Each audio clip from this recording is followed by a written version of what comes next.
안녕하세요. 제가 40대 여성입니다. 저는 첫눈에 반한 남자와 결혼했습니다. 그의 열정은 정말 놀라웠어요. 쟤를 위해 목숨을 걸 정도였죠.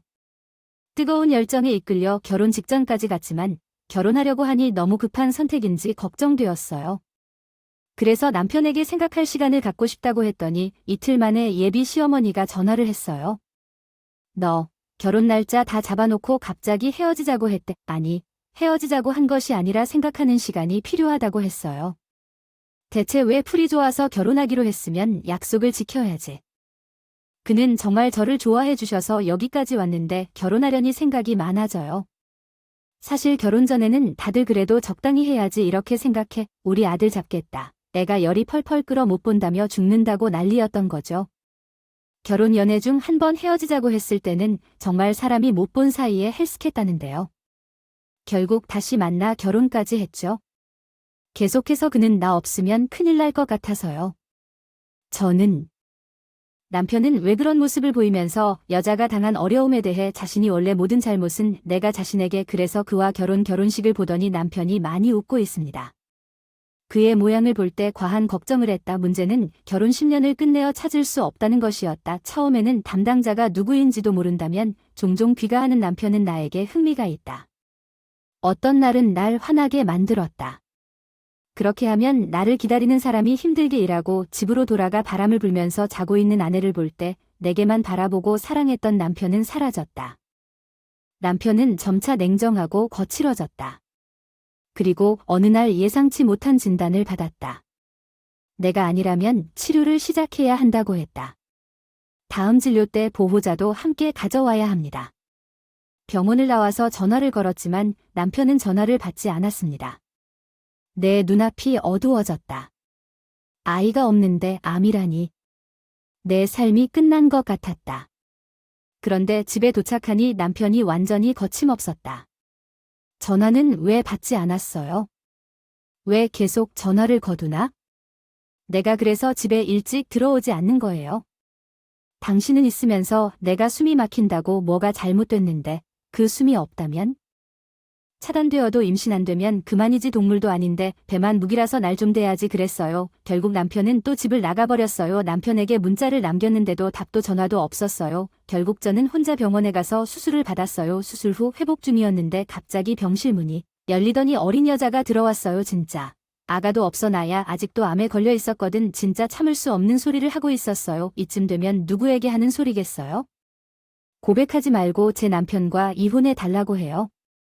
제 남편이라고요. 법적으로만 남편이지.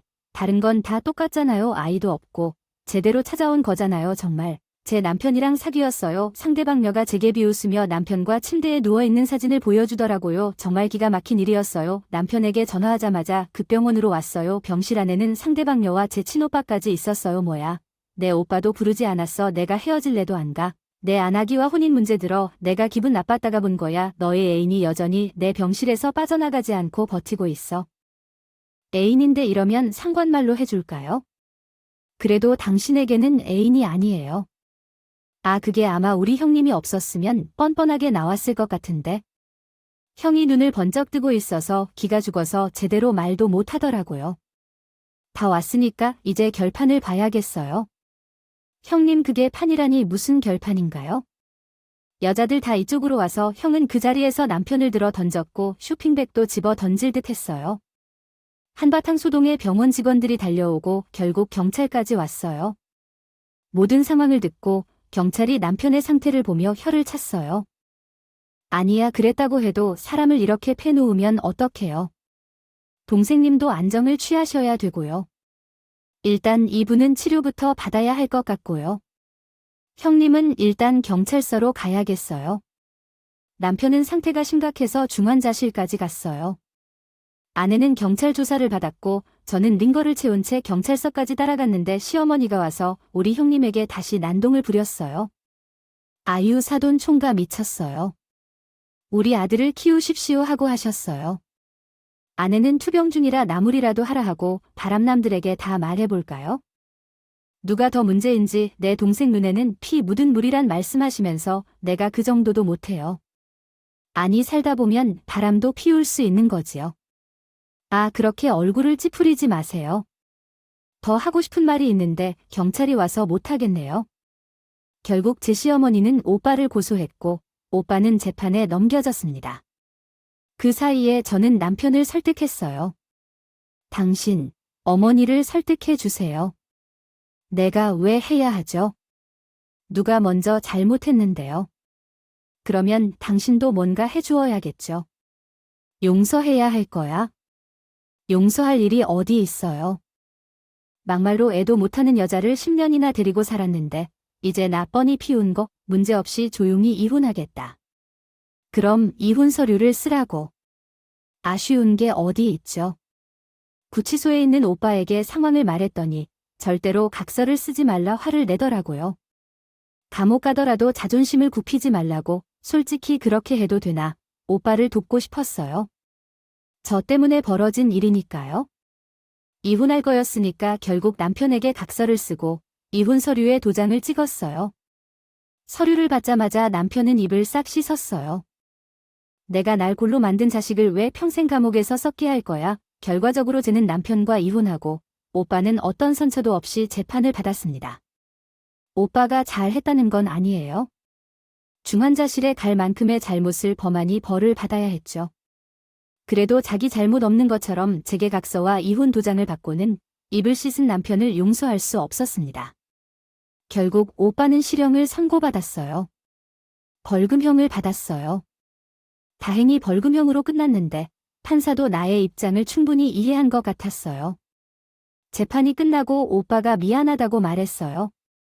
너도 몸이 좋지 않은데 내 일로 신경 쓰라고 해서 미안해. 이게 다 내 잘못이야. 내가 그런 일로 너에게 걱정거리를 만들었어.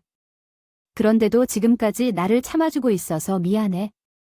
이혼도 그냥 해줬다면 더 이상 싸울 일도 없었을 텐데. 오빠는 후회하지 않아. 이혼을 통해 어떻게든 지금의 모습에 이를 수 있었기 때문에 후회가 없다고 말했어.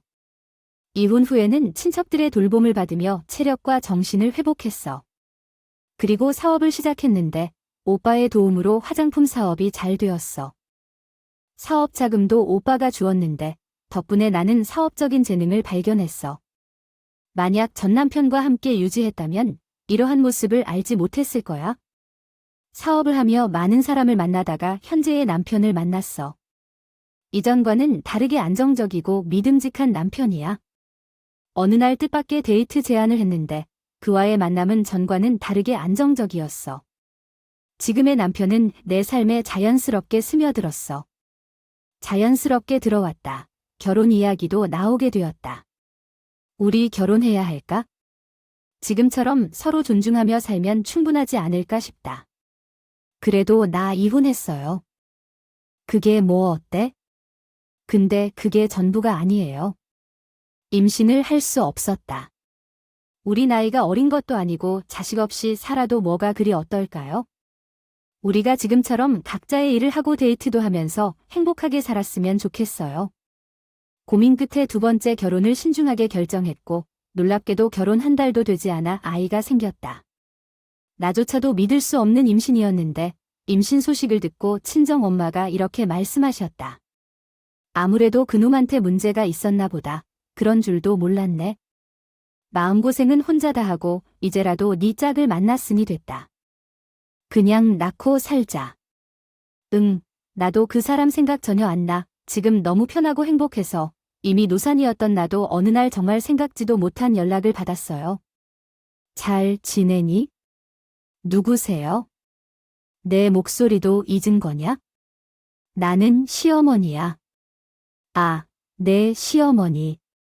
아, 혹시나 해봤는데 역시였어. 전 시어머니께서 전화를 하셨다. 많이 무섭네요.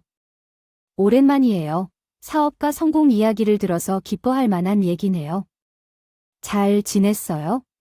잘 지내고 계시죠? 이제 어떤 일도 없이 어머니 소리를 안 듣겠죠. 이거냐 그건 좀 아니에요. 뭐가 좀 아니에요? 내가 너의 시어머니라는 걸 세상이 다 알고 있는데 나는 재혼을 했어. 뭐, 근데 어떤 문제입니까? 이렇게 통할 사이는 아니잖아요. 할 만하니까 했어. 내가 그렇게 생각이 없는 사람이냐? 바람 피운 남편의 편을 들던 시어머니가 떠오르면서 우리 아들은 얼마나 내 명복을 빈다는 걸 말하네요. 그게 먼저 아니야? 왜 그런 걸 저한테 바라세요? 그 상관이고 살림 차렸을 거예요. 삼과 고인의 명복을 빌진 않을래요. 다시는 전화하지 마세요. 나는 시어머니가 마십시다고 했어요. 전 남편이 교통사고로 세상을 떠난 사실이 충격이었지만 시어머니의 태도는 여전했습니다. 그래서 제가 조금 냉정해진 것 같아요. 어쩌면 시어머니가 계속 연락을 해올 것 같은 생각이 들어 조금 불안했어요. 전 남편이 떠난 지 한참이 지났는데도 연락을 받으니까 마음이 아프더라고요. 솔직히 그런 연락은 원하지 않았어요. 남동생의 결혼 소식을 전해왔는데 친정은 격경사하며 축제 분위기가 되었어요. 그런데 시어머니가 제게 몰래 보러 많이 왔다는 소식을 듣고 깜짝 놀랐어요. 엄마가 걱정을 하지 않아서 다행이라고 생각했어요. 하지만 엄마는 여전히 전 남편을 미워하고 계신 것 같아서 고민이 많아졌어요. 결국 제가 전 남편의 소식을 전해주자 엄마는 한동안 그 충격에도 불구하고 말이 없어요. 엄마도 놀랐어요. 세상에 신이 없는 줄 알았는데 신이 있는 줄 알겠더군요. 아빠 먼저 간 사람한테는 미안하지만 내 속엔 그렇게 알아요. 너 이야기 나한테 하는 건 나도 이젠 그만 잊고 살라는 거겠지. 맞아. 안 할까 하다가 그냥 알았어. 나도 잊고 살게. 우리들하고 너도 동생 상견례 때 뭐 입고 갈지 생각하자. 엄마랑 같이 오랜만에 쇼핑도 하고 좋은 시간을 보냈어요. 그렇게 남동생의 상견례 날이 다가왔어요. 남동생의 상견례 장소는 강남에 있는 고급 레스토랑이었어요. 함께 도착했는데 화장실에 가고 싶다고 해서 화장실에 다녀오는 길에 직원들이 한 방에 음식을 나르느라 문이 열려 있었어요. 막 입맛 돋다 생각하며 음식을 보러 가려는데 낯익은 여자가 방 안에 있었어요. 그 여자의 얼굴을 보자 바로 알았어요. 암 걸린 투병 중이던 내 병실에 찾아와서 이혼을 요구해왔던 그 여자였어요. 그 여자가 몇 년 후 강남의 고급 레스토랑에서 앉아 있었어요. 그때 그 여자가 화장실 다녀오겠다며 나가는데 급하게 몸을 숨긴 뒤 그 방으로 들어갔어요. 누구세요? 방금 나간 여자분 어머니세요. 그러시네요. 많이 닮으셨네요. 제가 엄마인데 도대체 누구세요? 여기 계신 분들이 이 사돈이 있네요. 아니, 도대체 누구세요? 저는 상간녀 엄마의 맞은편에 앉은 상간녀의 예비 신랑을 봤습니다. 사람이 순진해 보이더라고요. 저는 그에게 가서 물었습니다. 혹시 이진희 씨 옛날 사진인데 보실래요?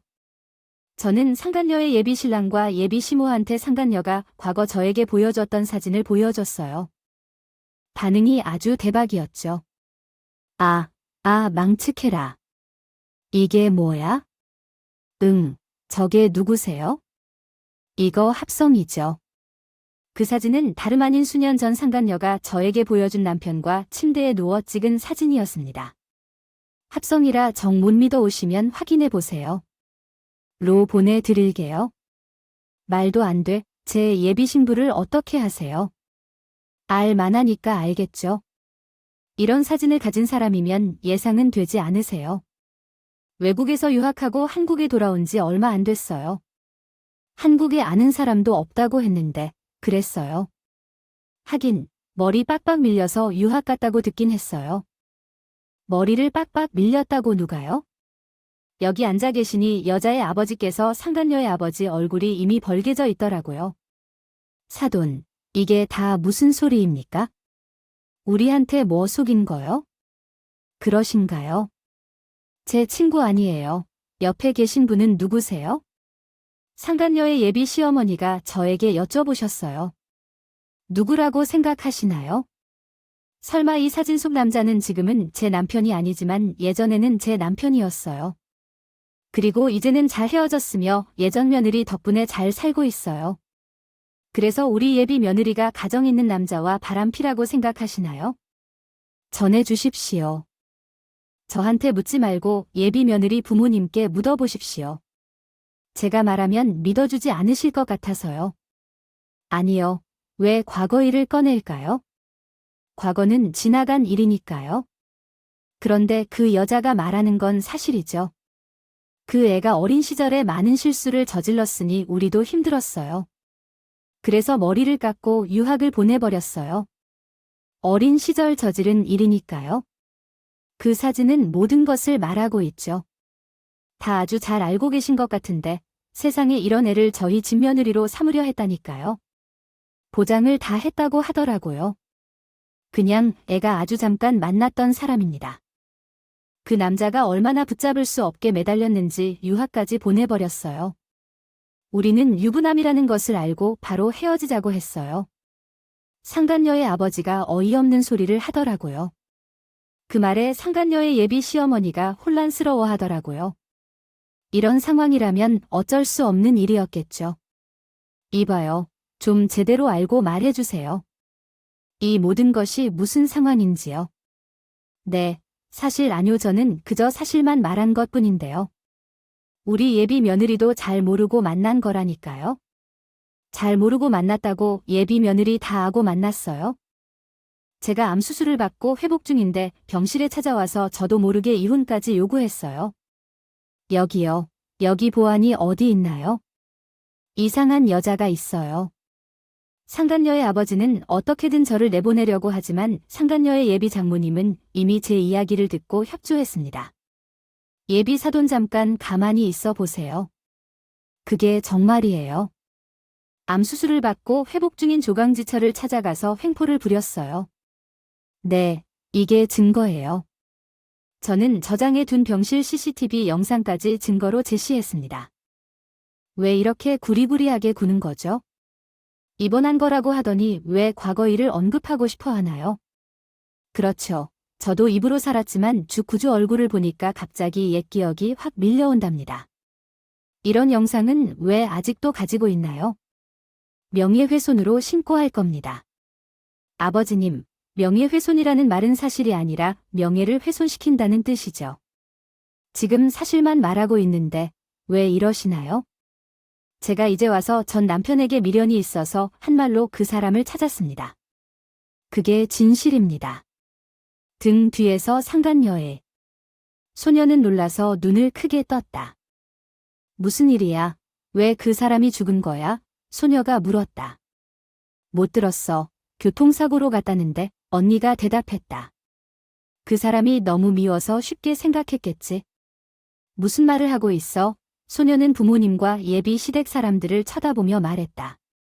나는 이미 그 사람과 이혼했어. 그 사람과 억하심이 있는 건 아니지만 결혼해야 할 것 같아서 보여 들렸어. 그때 상간녀가 소녀를 밀었고 소녀는 넘어졌다. 뭐 하는 거야? 남의 결혼을 망쳐? 나이가 들어서 어쩜 그렇게 행동해? 상간녀가 소리쳤다. 그때 남편이 나타나 상간녀를 밀어버렸다. 뭐 하는 거야? 너가 먼저 밀었잖아. 혹시 언니 남편이야? 소녀가 말했다. 외세인데 난 언니랑 같이 남자를 사랑했어. 언니가 그게 문제였어.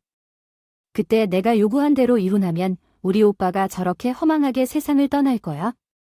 사람 마음이 변하는 게 당연하지. 변했다고 인정하고 저랑 형님 동생으로 살았으면 훨씬 행복했을 텐데. 상관 여가 하는 소리가 기가 찼어. 남의 가정을 깬 사람이 참여하고 살았어야지. 지금 이게 뭐 하는 거야? 조용히 살려고 했는데 당신 마누라가 날 자극하자 별소리를 다 듣겠네. 아이 진짜. 여보 괜찮아요? 우리 방으로 가요? 미안해. 여보. 저 여자 얼굴 보면서 화가 치밀었어. 잘했어요. 그때는 병들어서 화를 못 냈었지만 당신이 저를 구해줬어. 제 생을 다시 일으켜 주었어. 하지만 상가또 다시 저에게 몰아가려 했어. 어딜 가? 아니라고 해명하고 뭐가 아니라는 거야? 당신한테 한 말 다 거짓말이라고 해명하라고. 지금 그쪽 태도가 다 말하고 있는데 뭐가 거짓말이야? 당신이 남편 만들어서 행복하게 살기로 했잖아. 그냥 두면 괴롭힐 거야? 평생 쫓겨다녀야 해. 그럴 거면 남편이 앞에 올게. 막시 시작과 우리가 처음 만날 때 사업가로 번성한 여자친구의 표정은 항상 어두웠어요. 그래서 마음이 늘 걱정되었죠. 말은 없지만 힘든 이유가 있을 수도 있었거든요. 상책을 해야만 했어요. 뭐라고요? 뭐가 이렇게 당당해요. 한 집안을 어지러뜨렸고 한 여자의 삶에 큰 상처를 남겼다면 이제는 회의감을 느끼고 살아가는 기색이 보였어요. 내 말은 말이에요. 지금은 우리가 서로 상해를 주려고 했어요. 내가 가만히 있을 것으로 생각했어요. 내가 아내가 있는 당신의 사진과 동영상으로 당신을 영원히 괴롭힐 수도 있어요. 왜 그러세요? 갑자기 왜 나한테 나타나서 이렇게 괜히 이런 여자 계속해서 나를 위협하고 상처를 주었습니다. 결국 우리 부부를 찾아온 오빠가 상황을 알게 되어 개입하게 되었습니다. 나는 질릴 것 같아요. 오빠가 이미 끝났어요. 우리 그만 가는 게 좋을 거야. 아니, 이 상황을 봤을 때 정말 놀랍습니다. 오빠의 전 여자친구가 오빠를 들어올리려고 했다. 이는 바로 아저씨를 봐라. 그녀가 떨고 있었고, 아저씨 나 기억하지 않거든. 왜 당신은 여기 있어요? 이곳은 얼마나 비싼 식당인데 너도 여기 오기 힘든 곳인데 너도 올 수 없다. 아이 진짜. 여보 괜찮아요? 우리 방으로 가요? 미안해, 여보. 저 여자 얼굴 보면서 화가 치밀었어. 잘했어요. 그때는 병들어서 화를 못 냈었지만 당신이 저를 구해줬어. 제 생을 다시 일으켜 주었어. 하지만 상가또 다시 저에게 몰아가려 했어. 어딜 가? 아니라고 해명하고 뭐가 아니라는 거야? 당신한테 한 말 다 거짓말이라고 해명하라고. 지금 그쪽 태도가 다 말하고 있는데 뭐가 거짓말이야? 당신이 남편 만들어서 행복하게 살기로 했잖아. 그냥 두면 괴롭힐 거야? 평생 쫓겨다녀야 해. 그럴 거면 남편이 앞에 올게. 그거나 되잖아요. 내가 이렇게 여기 있다니 우리 가족 사이 왜 너를 부르자. 친밀한 사이에 간섭하는 것은 누구니? 아저씨 여동생이 시작했다고 하더군. 그래, 내 여동생은 내게 그럴 수 있지? 근데 왜 나한테 들이대고 있어, 말이야? 내 아무런 경우도 없더라도 그게 불가능한 게 없어? 거기 있어, 상간녀 부모님. 아시겠지? 상간녀의 아버지가 나를 보고 크게 당황했다고 하더군. 오랜만에 만난 것 같았단다. 나한테 경고했을 텐데. 다시는 내 여동생의 눈을 속이지 않도록 따지게 관리 잘해달라고. 우리도 그랬어. 그래서 유학까지 보낸 게 돼. 여동생 문이 갑자기 나타났지 않나? 우리하고 마주치고 싶지 않았을까? 아무래도 상간녀 부모와 오빠 사이에 무슨 일이 있었던 것 같더라고. 오빠, 이 말도 무슨 소리야? 원수는 외나무다리에서 만난다더니 옛말 틀리진 않다. 나 이들과 만난 적 있어? 만났지. 재판 끝나고 나올 때 이들이 기다리고 있었거든. 뭐라 하더라고. 그렇다면 자기 딸이서 너하고 전 남편이 침대에서 찍은 사진을 보냈는데 그것을 지우라고 달라.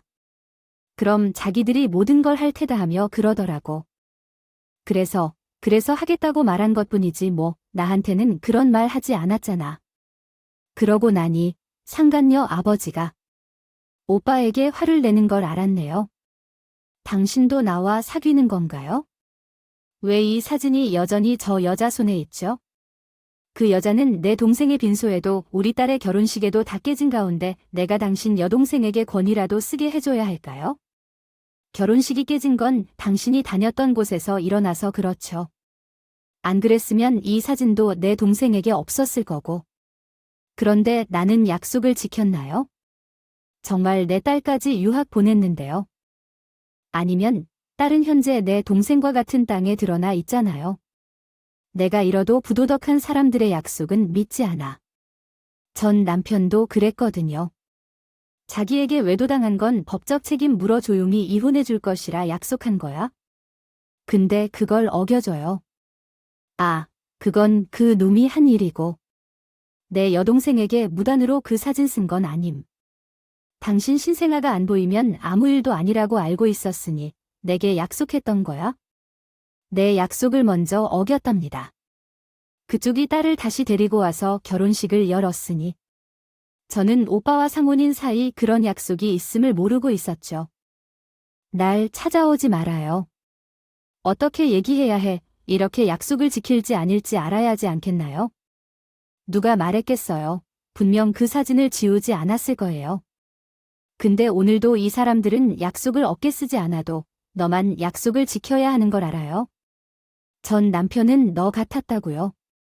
속였듯이 행동하자 속상녀가 예비 장모에게 불평을 시작했어요. 어머님 보셨나 봐요. 이 사람들 무서운 사람들이에요. 과거의 실수를 평생 잊지 못하는 사람이라고 생각하는군요. 그러니까 결혼을 계속할 거냐고요. 어머님 막말로 나 뭐 그렇게 잘못했어 라고 말하더니 어머님은 내가 왜 그런 결정을 하게 됐는지 내 입장이 뭔지 알겠다 라고 했어요. 결혼 계속할 생각이냐 라고요. 그러면서 무슨 말이야? 나는 무엇이 잘못된 거야? 나는 그냥 그 사람을 사랑한 죄밖에 없어. 이제 겨우 과거를 잊고 새 사람과 새 출발을 하려는데 아직도 예전 사람을 잊지 못한 것 같다고 얼핏 보는 것 같아. 오빠라고 불러 그건 습관이 된 거야? 죽었다고 해서 놀랐고 이제야 정신이 돌아오나 보다. 그래, 내가 완전 정신 차리겠지? 그러면 다행이야. 그래, 다행이야. 어머님 용서해 주실 거지? 자기도 그리 해. 어머님이 뭐라고? 너 정신이라며 파격하자. 어머님 제정신이시트까 파쿨케야 한다고 그래요. 너 왜 이래? 지금 뭐라고 했냐고? 제정신이냐고. 누가 원하면 팍말이라덜.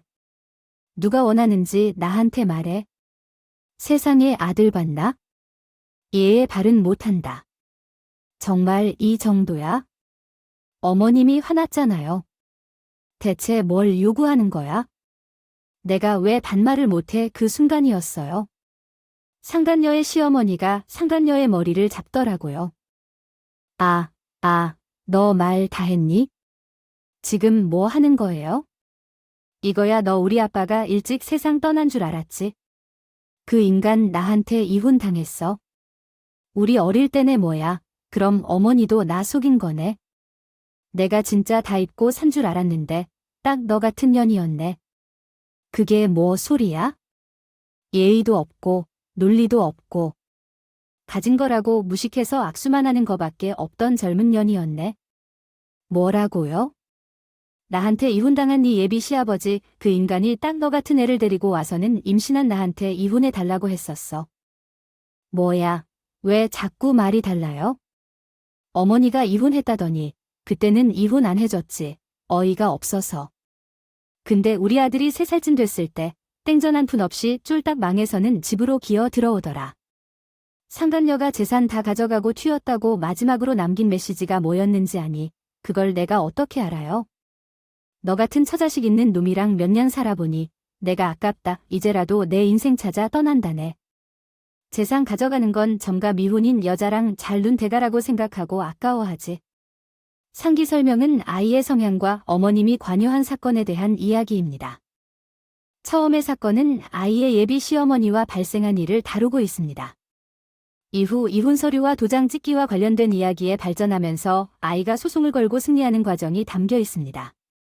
상간녀의 예비 시어머니는 상간녀를 때리고 상간녀가 울며 부모님의 도움을 청할 때 예비 시어머니는 아이의 부모님을 때려봅니다. 결국에는 모두 소명의 과정을 통해 스스로의 삶을 이끌어가는 이야기로 마무리됩니다. 그러죠. 읽어주셔서 감사합니다. 설마 맞아요. 그날 상견례장에서 뵙고 낯이 익어서 찾아보니 제가 관심 있게 본 화장품 대표자고 그렇게 말씀하셨군요.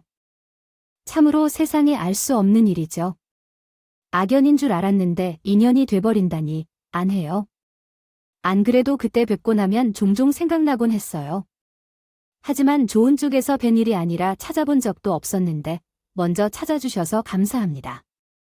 그때도 말했듯이 견해 망친 건 마음에 들지 않아요. 덕분에 우리 아들도 정신 차렸어요.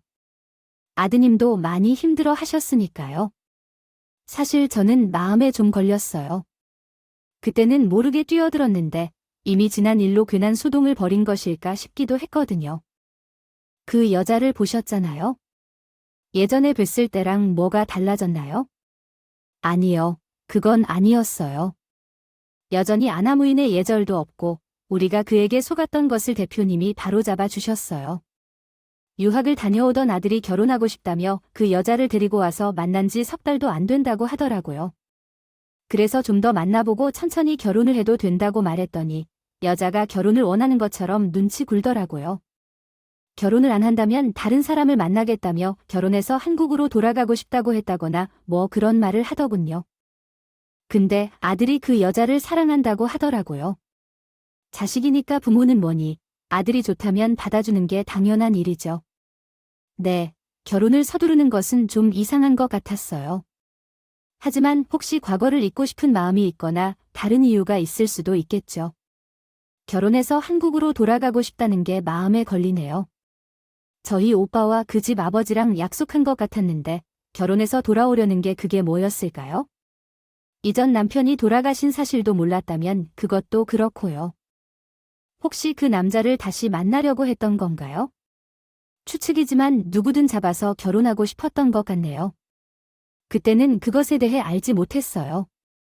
상간녀의 예비 시어머니인 대표와 좋은 거래 조건으로 합의했어요. 거래처 대표님이었고 시간 가는 줄 모를 정도로 수다를 떨었어요. 회사에서 퇴근하고 나오는데 누군가 나타나 앞을 막았어요. 깜짝이었어요. 뭐야, 여긴 왜 왔어요? 상가여서 모자까지 뒤집어서 나타난 겁니다. 왜 왔어야 해? 받을 것이 있어서 왔죠. 받을 거, 우리 오빠 목숨이나 받았을 거 아냐고요. 그게 무슨 소리예요? 우리 오빠가 유학할 때 그랬다 그래요. 다시 돌아와서 시작하자고요. 그때는 뭐라고 했지? 그래서 제 오빠가 제 미래의 사랑이 나였다고 말했어요. 그래서 저에게 목숨을 건 내내 놓아주라는데 이게 무슨 소리예요? 어찌됐든 누군가를 붙잡아 결혼하려고 했다면 어쩌죠? 아빠까지 제 대신 결혼을 시켜줄 거라고 하면서 한국으로 돌아가지 말라는데 이게 무슨 상황인가요? 모두 언니 때문이죠. 언니는 왜 이러는 거죠? 하지 말란 말 한마디로 해달라고요. 또 이기적이라고요. 이런 거 다 같이 즐기려고 담바닥으로 떠나겠죠. 양길미인이 머리를 밀어버릴 정도로 떠나요. 왜 했는지 모르게 웃음도 나오는데 중요한 난리가 많아요. 웃음을 참는 게 맞죠? 왜 웃는 겁니까? 앞으로 가기를 막아서 그런가요? 그러면 여기서 계속해봐요. 우리 오빠의 목을 내놓으라고 상간녀가 제 팔을 잡으며 말했어요. 우리 오빠는 몫으로 일하며 잘 먹고 살고 있잖아요. 그건 맞잖아요. 그럼에도 불구하고 왜 이런 소망을 펼친 거죠? 왠지 오빠가 미처 말하지 않은 무언가가 있어 보입니다. 왈괄거리며 살면서 누군가 어머니를 혼자 남겨뒀다는 소문이 있어요. 저에게 목을 내놓으라는 말을 하면 저는 어머니에게 드려야겠죠. 돌보기 힘든 사람이라 그러니까 요청해 나도 외국에 가고 싶지 않아 외국어도 못하는데 이 말을 듣고도 그분이 그렇게 대답하는 거네요. 당신 오빠가 세상을 떠난 후에도 한참이 지난 뒤에 벌어진 이야기네. 아마 오빠가 그런 결정을 한 이유가 있었을 텐데 결과적으로는 이혼하고 나서 위자료도 받지 못한 책임이 오빠에게 있기 때문에 이젠 나한테도 도움을 청해야겠네요. 나의 삶이 그런 식으로 맞는 게 오빠면 언니도 책임을 느껴야 해 진정한 오빠여야겠죠. 어머니는 나에게 그런 말 한마디도 없었어요. 어째서 그런 결정을 내리게 된 걸까요? 어찌 알겠어요? 내가 이혼할 때 위자료를 받지 못한 건 당신 오빠 어머니가 더 잘 아실 거예요. 그분이 나에게 연락을 했으면 그렇게 말 안 했겠죠. 아무튼 저에게 말해달라고 해서 갔는데 정말 찡해진 대목 같네요. 이제 모시고 살려면 어때요? 내가 미친 건 아니죠? 그 어머니 노인을 아치게 왜 설명하러 가야 하는 거죠? 그 순간에 들려서 나는 마치 인간이 아닌 것 같았어요. 차에서 계시던 소개팅 사람 아니 대표님이 내려오신 거죠. 그럼 나를 만나려고 했던 건가요? 그 사람이랑 어머니는 만난 적 없어요. 너무 속상하다. 부모님은 머리도 밀게 할 만큼 화가 나잖아. 한 번 더 대표님이랑 만나거나 너희 아들 앞에 나타나면 가만히 안 있을 거야? 꺼져. 그렇게 가만히 안 있으면 어떡해. 결혼도 안 했는데 왜 이러는 거야? 내가 이런 말까지 하게 만들어 버리는구나. 뭐야, 아들이 너랑 헤어지지 않겠대서 울고 떠들거라고 했더니 그러더라고. 애랑 졌대. 너가 애를 졌다니 어떻게 그러는 거야? 맞아. 애를 졌어. 그러니 책임져. 난 거짓말하는 사람 말 안 믿어. 진짜 애를 가졌다면 나랑 더 이상 이야기하지 않았겠지. 부모님 앞에서도 똑같은 소리 했겠지. 아들을 울려먹었다고 그러는 거야? 그런 일이 있었어. 너가 우리 아들을 속여 호구 취급한 거야? 창피해서 말하기 싫었어도 이젠 참을 수 없어. 만약 다시 나타나면 널 사기로 고소할 거야? 그러더니 대표님은 상간녀의 머리를 뽑아 뜯으시고 결국 상간녀는 자행랑을 쳤다. 저녁에는 예비 시어머니와 함께 대표님과 저녁을 먹으며 울다가 웃다가 했다. 아, 내가 어떻게 아들을 키우고 있는데, 그것도 속상하지만 내가 버린 남편과 똑같은 아이를 며느리로 맞이할 뻔했다니까 생각만 해도 분해요. 결국 저는 남편에게 처음으로 이런 부탁을 했어요. 여보, 혹시 주변에 괜찮은 여자 없어요? 여보, 나 그런 사람 아니에요. 나 절대 바람 안 피워요. 아니, 그런 게 아니고요. 거래처 대표님의 아들이 참 순한데 착한 여자 좀 소개해주고 싶어서요. 깜짝이야. 난 또 뭐라고 근데 당신이 그런 일에 관심이 있었어요? 원래는 없었는데 대표님은 특별히 신경이 쓰이네요. 남편은 모든 얘기를 듣고서야 깜짝 놀라더라고요. 와, 그분이 거래처 대표님으로 오셨다고요네. 나도 신기했어요. 그런 거라면 나도 적극적으로 알아봐야겠네요. 상처는 사랑으로 하는 말도 있잖아요. 나처럼 나를 만나서 당신이 행복해진 것처럼. 얼마 후 우리는 대표님의 아들에게 좋은 소개팅 자리를 마련해줬어요. 소개해고 나오는데 상간녀가 그 모습을 지켜보고 울고 있더라고요. 쟤는 스토커야 뭐야. 그때 상간녀와 눈이 마주쳤습니다. 상간녀가 저를 째려보며 다가오더라고요. 지금 뭐 하는 거예요? 소개팅 주선하고 왔는데 그건 왜 물어요? 지금 장난해요. 난 어쩌라고. 그게 무슨 소리예요? 나 임신했다니까요. 그럼 지금 산부인과로 가길래 확인하고 사실이면 저에게 말해줘요.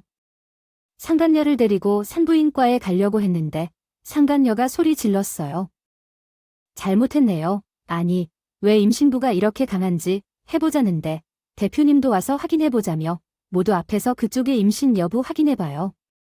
상간녀가 꺼지며 무릎 꿇고 빌었어요. 언니, 제발 어머니를 부르지 말아줘요. 왜요? 임신이면 대표님도 알아야죠. 아니, 제 임신 아니에요. 확인해 볼게요. 소개팅 분위기도 좋은데 나중에 후회하면 안 돼요. 사진 지워주세요. 싫어요. 왜요? 다 끝났잖아요. 그러더니 생리 중이시네요. 3년은 얼굴이 뻘개진 채 병원을 나왔고 사진 보여줄 거예요. 경고합니다. 다시는 언니라고 불러 말아요. 그러면 평생 저를 쫓아다닐 거예요. 뭐예요? 그러니까 왜 이래 살았어요? 평생 두려워하면서 살아요. 언제 나타나서 옛날 사진을 들춰줄지 모르니까 그러고 나서 상간녀에게 웃어준 뒤 돌아섰습니다. 처음으로 속이 다 후련하다고 다 잊은 줄 알았는데 마음 한구석에 그때의 상처가 여전히 아팠다는 걸 깨달았어요. 얼마 후 저는 순산했습니다. 제 아이를 낳고 보니 얘를 만나기 위해 그 긴 여정을 돌아왔나 싶었어요. 처음에는 세월이 무약하다 싶더니 귀한 것을 얻기 위해서는 원래 오랜 시간이 걸리는 거잖아요. 귀한 것을 얻으려고 그랬나 보다 생각하니 마음이 편안해졌어요. 한때는 살아가는 게 고통이었다면 어서 시간이 흘러버리면 좋겠다 했는데 요즘은 하루가 다르게 자라는 아기를 보며 시간이 너무 소중하다는 걸 느끼고 있습니다. 저에게 이런 날이 왔다는 것이 참 신기해요. 이만큼이면 알 건 다 하는 아이라고 생각했었는데 남편도 저도 아기를 키우는 것은 매일 해도 뭔가 모르겠네요. 그럼에도 들어맞는 시간은 너무 소중한 요즘이 제 인생에서 가장 행복한 날일 것 같아요. 그래서 요즘 저는 비로소 찾아온 행복을 마음껏 누리며 살고 있습니다.